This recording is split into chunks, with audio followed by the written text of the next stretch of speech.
inferno. Uns temem e outros desdenham. Afinal de contas, o que precisamos saber sobre o inferno? O inferno é real e para lá eu não vou. No inferno existe um fogo que não se apaga, verme que nunca morre, cadáveres de pessoas vivas. Algo tão terrível que não existem palavras que possam descrever tal situação. E o quinto dos infernos, o que isso representa? Durante o século XVIII, o Brasil colônia gemia para pagar um alto tributo ao seu colonizador, Portugal. De todo o ouro encontrado, 20% era tributado à coroa portuguesa, ou seja, um quinto.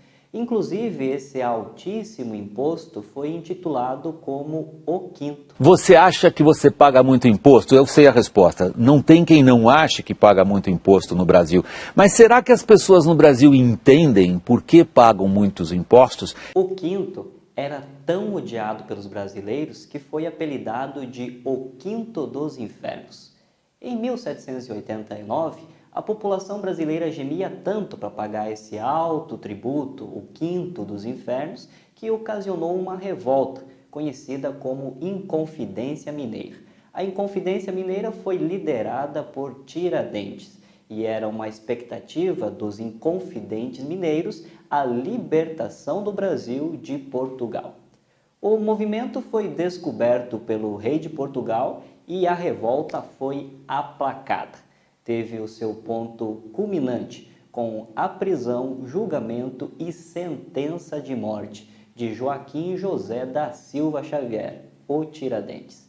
Depois, outras revoltas vieram e somente 3 décadas mais tarde, finalmente, o nó preso na garganta de Tiradentes, aquele que foi enforcado, finalmente o grito de liberdade, o grito de independência foi solto.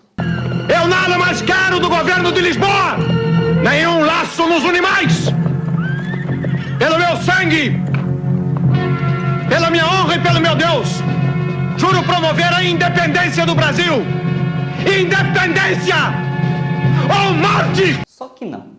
De Portugal, sim, mas da alta carga tributária ainda gememos. De acordo com o Instituto Brasileiro de Planejamento Tributário, a carga tributária brasileira nos últimos anos está em média 40% do PIB, Produto Interno Bruto, ou seja, 2/5.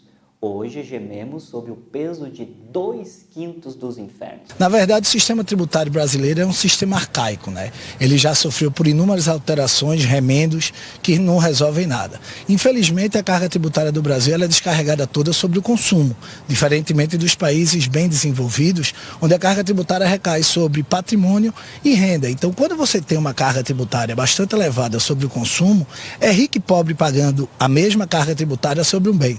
Apenas a título de exemplo, para que você entenda, imagine uma geladeira que custa R$2.000, você tem uma carga média tributária de 40%. Se você falar de um assalariado mínimo, ele está pagando 85% de imposto do salário. Em tempos atuais, o dinheiro dos impostos já não é mais enviado para os nossos colonizadores, mas é utilizado para abastecer cuecas de parlamentares e sustentar a corrupção através do mensalão, do petrolão, do eletrolão e de tantos outros esquemas ilícitos. É uma história de poucos heróis e vilões em demasia. Esta história poderia ser inventada. Poderia, mas infelizmente, esta é uma história verdadeira. Nossos direitos são confiscados. Gememos para pagar o dobro que custava a coroa portuguesa para manter a coroa brasileira. Seus barões, baronesas, duques, duquesas, príncipes e princesas e sanguessugas assemelhados. Somos devedores aos inconfidentes mineiros e a tantos outros guerreiros brasileiros que não se curvaram à corrupção e ao quinto dos infernos e entregaram a sua vida pelo Brasil. Devemos fazer algo a mais do que esperar quietos e pacientes por um Brasil melhor, um Brasil de todos. Você é a chave mestra da transformação. Você é a chave mestra da mudança. Confie nisso. Oi, minha gente. Obrigado por ter assistido esse vídeo. Sua participação é muito importante. Comente, também dê o seu joinha. Se você não gostar, não custa nada para ninguém, não. Se inscreva no canal Bogo Play e nos vemos no próximo vídeo. Continuamos juntos, trabalhando e orando por um Brasil melhor. Beijo do Bogo!